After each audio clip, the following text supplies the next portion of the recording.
जब कोई दुआ कबूल होती है तो दिल खुश हो जाता है। और अगर आपकी एक दुआ थी कि महिंद्रा थार लेने का सोच रहे हो लेकिन फीचर्स की कमी लग रही थी, तो कोई बात नहीं यार, महिंद्रा ने आपकी दुआ कबूल की। ये रही the all new Mahindra Thar 2025 with some updated features, थोड़े से ज़्यादा कंफर्ट और थोड़े से ज़्यादा ड्राइविंग डायनेमिक्स में हल्के हल्के चेंजेस के साथ। बट ये बात तो कंफर्म्ड है कि जो चीज़ें आपको चाहिए थी अब वो मिल रही हैं। So this is the Thar 2025।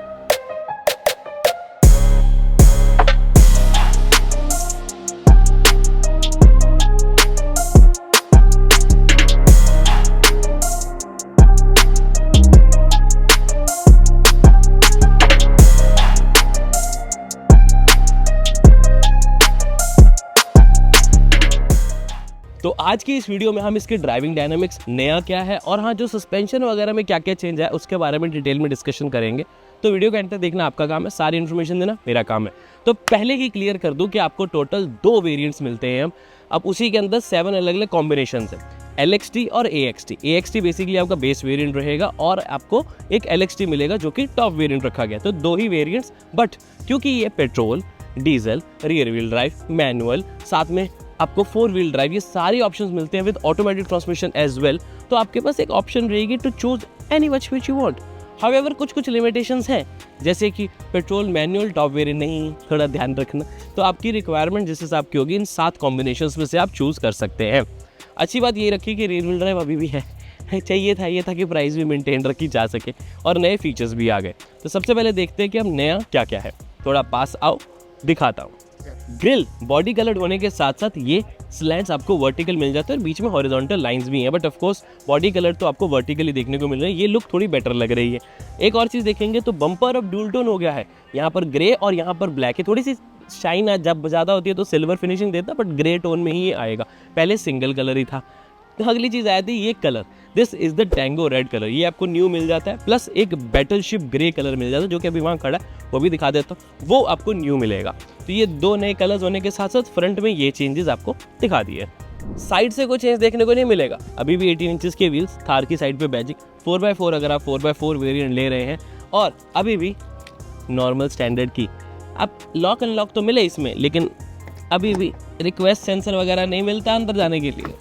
जब आप गाड़ी में अंदर आने का सोचे तो एक चीज़ मुझे पर्सनली बहुत अच्छी लगी कि एक फील और बढ़ाने के लिए साइड स्टेप तो रखे रखो, ग्रैब हैंडल प्रॉपर मिल गया है। अब बैठना काफ़ी ज़्यादा ईजी हो गया है और ड्राइव भी ईजी हो गया। कैसे? अगर आप ऑटोमेटिक ट्रांसमिशन लेंगे तो प्रॉपर डेड पैडल मिलना शुरू हो गया, which is a very good thing. Missing सा लगता था पिछली थार में, बट अब ये ड्राइविंग एस्पेक्ट कंप्लीट हो गया और मैं ज़्यादा कंफर्टेबली गाड़ी को चला पाऊँगा। मज़ा आ गया यार, नया स्टीयरिंग व्हील भी मिल गया, थोड़ी और अपडेटेड वाली फील हो रही है। हाँ, फीचर्स पॉइंट से वॉइस कमांड, सोर्स वगैरह, call, volume, cruise control, menu navigation for the cluster जो कि कलर्ड मिलता है आपको, और बाकी एनालॉग कंट्रोल्स तो आपको नज़र आ ही जाते हैं। बट नए स्टीयरिंग के साथ एक नई फील तो डेफिनेटली आ रही है। राइट साइड पे लाइट कंट्रोल्स, लेफ्ट साइड पे वाइपर कंट्रोल्स। चलाने में स्मूथ हुआ कि नहीं हुआ वो तो ड्राइव करते हुए पता लगेगा। पहले जब आप फ्यूल स्टेशन जाते थे थार के साथ तो आपको गाड़ी रोक के उतर के फ्यूल लिड ओपन करना पड़ता था। तो महिंद्रा कहती थी नहीं यार, हमारे इतने अच्छे कस्टमर्स हैं, इनको इतनी तकलीफ क्यों देते हो। उन्होंने थार में इस बार बटन दे दिया पूरा फ्यूल लिड ओपन का। इंटरनली बटन को प्रेस करो, फ्यूल लिड आपका ओपन हो जाता है। अब उतरना नहीं पड़ेगा, आराम से ऐसे ही बैठो जब तक फ्यूल भर रहा है। एक चीज़ आप और नोटिस करेंगे, ये है आपकी आर्म रेस्ट जो कि पहले मिसिंग थी। अच्छी बात ये कि ड्राइवर के लिए ये स्लाइडिंग भी होगी। को ड्राइवर के लिए अलग से स्लाइड नहीं होती, बट ठीक है यार, हैंड ब्रेक के लिए जगह भी तो प्रॉपर चाहिए थी ना, सेफ्टी फर्स्ट। और साथ के साथ इसे आप ओपन करके अंदर सामान भी रख सकते हैं, जैसे एक USB वायर या शेड्स, वॉलेट, ये सब तो इजीली आ ही जाएगा। अब मिले आपको ये ऑल ब्लैक इंटीरियर। स्क्रीन तो अपडेट हुई है जिसमें 10.25 इंचेस की HD इंफोटेनमेंट डिस्प्ले मिले, प्लस नॉर्मल होम स्क्रीन पे एंड्रॉइड और एप्पल कारप्ले की कॉन्फ़िगरेशन होने के साथ साथ अगर आप इसको स्वाइप करेंगे तो देखेंगे ये एडवेंचर स्टैटिस्टिक्स भी मिल रहा है। पहले भी थे बट इतने अच्छे नहीं। ये है जनरेशन 2 जिसमें आप of road, on road, racing अलग अलग टाइम्स आ जाते हैं, लैप्स लगा सकते हो और कस्टम मोड भी ट्राई कर सकते हैं जिसमें आप चेंजेस कर पाएंगे एडिट करके, मुझे क्या चाहिए क्या नहीं चाहिए। ऑल्ट मीटर से लेके roll, pitch, engine temperature, compass यानी कि डायरेक्शन आपकी, वो सब आपको इसी डिस्प्ले में देखने को मिल जाता है जो कि ज़्यादा स्मूथ भी लगता है ये नए थीम के साथ। और जनरेशन 2 है तो बेटर भी है। कितने ध्यान से सुन रहे हो, क्या चेंज हो गया, इंजन में कोई चेंज है या नहीं, बेस्ट वेरिएंट कौन सा रहेगा। लेकिन क्या आपने सोचा है कि आपकी गाड़ी में बेस्ट परफ्यूम कौन सा होना चाहिए? This is the involve 1K, बहुत ही प्यारे एमिनेंस इटर्नल फ्रेग्रेंस। ये इसकी खास बात है कि ये लग्जरी और प्रीमियम फील कराता है। पूरी गाड़ी में फ्रेग्रेंस जो है वो आपकी लग्जरी परफ्यूम वाली आने वाली है, मेड इन इंडिया है और उसके साथ साथ दिखने में भी अच्छा लगता है। डिस्काउंट चल रहा है 10%, तो कारगेट कूपन कोड लगाना ना भूलें। QR कोड आपके सामने और डिस्क्रिप्शन में भी आपको लिंक मिल जाएगा। रियर में कुछ ऐसे चेंजेस है जो आपको पता होने बहुत ज़रूरी, जैसे कि ये रियर कैमरा अब ऐड हो गया है। इसकी बहुत कमी खल रही थी भाई। डिज़ाइन वगैरह सारी चीज़ों का सेम ही है, बट फीचर्स में रियर कैमरा ऐड हो गया। जैसे मैंने बम्पर बताया था, फ्रंट में ड्यूल टोन है, रियर में भी ड्यूल टोन ऑफर कर रही है कंपनी। प्लस आपको ये वॉशर और वाइपर एडिशनल देखने को मिल रहा है। रुको आपको मैं अच्छे से दिखाता हूँ। इसको ओपन करते हैं।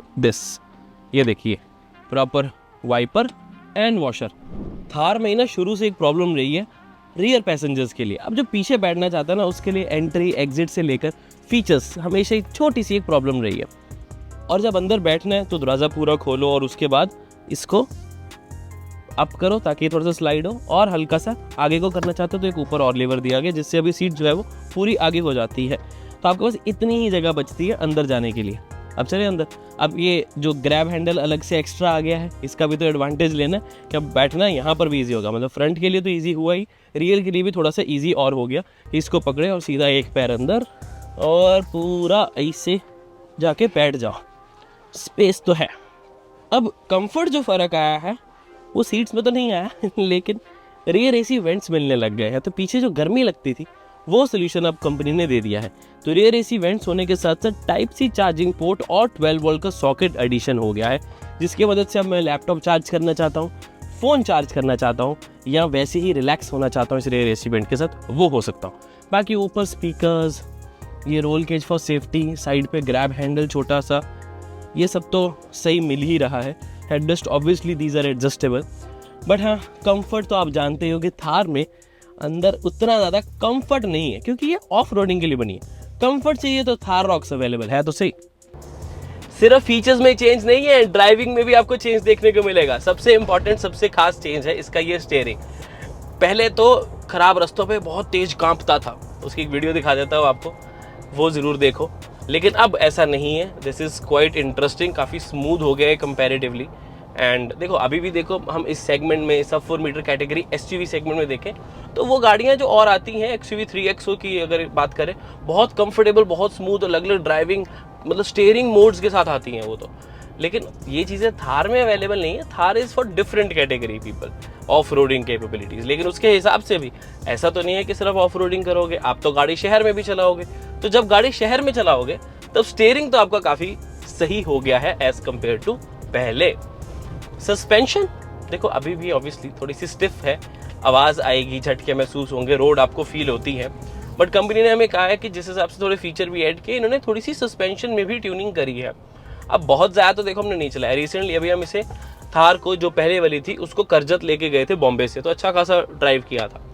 तो उस टाइम पे मज़ा आया, सीनरी बहुत अच्छी थी, व्यू मज़ेदार था, एक अच्छा एक्सपीरियंस था वो भी महिंद्रा के साथ। उसके कंपैरेटिवली ये वाली थार को अगर मैं ध्यान से देखूं तो इट्स बेटर। कैसे? स्टीयरिंग से बेटर, सस्पेंशन 19-20 का ही फ़र्क पड़ा है, बहुत ज़्यादा फ़र्क तो नहीं है। बट डेफिनेटली अगर मैं थार, मेरे पास चॉइस है पुरानी वाली और नई वाली में, चलो फीचर कोई भी नहीं आता तब भी मैं नई वाली ही चूज़ करता। बाकी पावर एंड टॉर्क की बातें तो आपको पता ही है। 4 व्हील ड्राइव हो, चाहे आपके पास रियर व्हील ड्राइव हो, पेट्रोल हो, डीजल हो, ऑटोमेटिक हो, सब वेरिएंट्स मिल जाते हैं। बस वेरिएंट वाइज डिफरेंट है। जैसे पेट्रोल टॉप वेरिएंट में मैनुअल नहीं आता, ठीक है, छोटी सी चीज़ है, बट आपको बताना हमारा फर्ज बनता है। चार्ट एक बार फिर से लगा देता हूँ और ड्राइविंग के बारे में भी आई होप आपको सब पता लग गया। उसके अलावा अभी भी गाड़ी में वेंटिलेटेड सीट्स तो नहीं आती बहुत ज़्यादा फीचर देने भी नहीं चाहिए यार। अब ज़्यादा फीचर चाहिए तो फिर प्राइस बहुत बढ़ जाएगा, फिर लोग थार रॉक्स और थार में कंपेयर करेंगे कि भाई कौन सी लीजिए, फिर ऑब्वियसली थार रॉक्स जाएगी। तो एक गैप मेंटेन करना भी बहुत ज़रूरी है। और थार रॉक ज़्यादा कंफर्टेबल और ऑफ रोड का बैलेंस कॉम्बिनेशन है, ये ज़्यादा ऑफ रोड वाली साइड पर है। तो जिस तरह की आपकी रिक्वायरमेंट है आप उसको चूज़ कर सकते हैं, क्योंकि दोनों में डिफरेंस भी तो रखना है ना यार। दोनों सेम ही हो जाएंगी तो क्या फ़ायदा। सोचो थार रॉक्स वाले सारे फीचर इधर आने लग जाए तो थार रॉक्स और इसमें क्या फ़र्क रहेगा? सिर्फ साइज़ छोटा, और साइज़ छोटे से सिर्फ से ना प्राइस का कोई बहुत ज़्यादा डिफरेंस नहीं आता, इसीलिए सही है। अब नई थार लॉन्च हुई है तो ऑफ रोड कैसे ना करें। चलो ऑफ रोडिंग भी टेस्ट हो जाए इसकी फिर से। इसको कर देते हैं मैनुअल पे।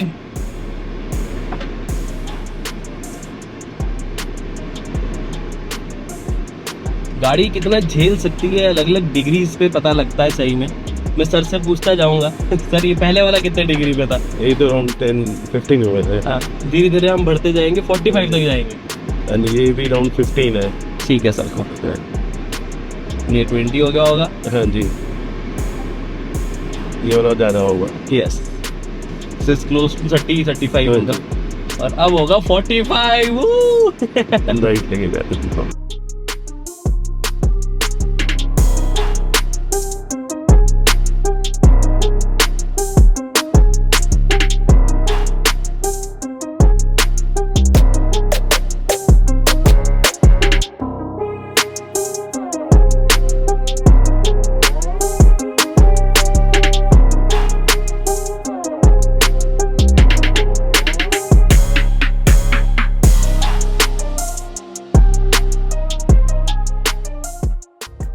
मुझे ऐसा लगता है कि एलईडी लाइट्स देकर या फिर एक रिक्वेस्ट सेंसर के साथ इजी एंट्री पैसिव दे देते, थोड़ा स्टार्ट स्टॉप का बटन दे देते तो और ज़्यादा अच्छा अपग्रेड हो जाता।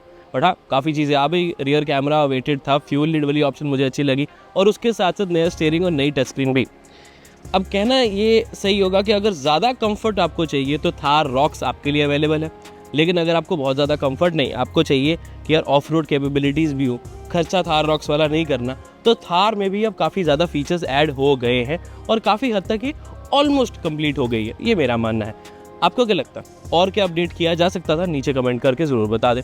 So this was everything regarding the all new Thar 2025। उम्मीद है वीडियो अच्छी लगी होगी। यहाँ तक देख ही लिया तो लाइक शेयर सब्सक्राइब करना ना भूलें। मैं मिलता हूँ आपसे अब अगली वीडियो में। Until then drive safe, take care, I love you guys, bye bye.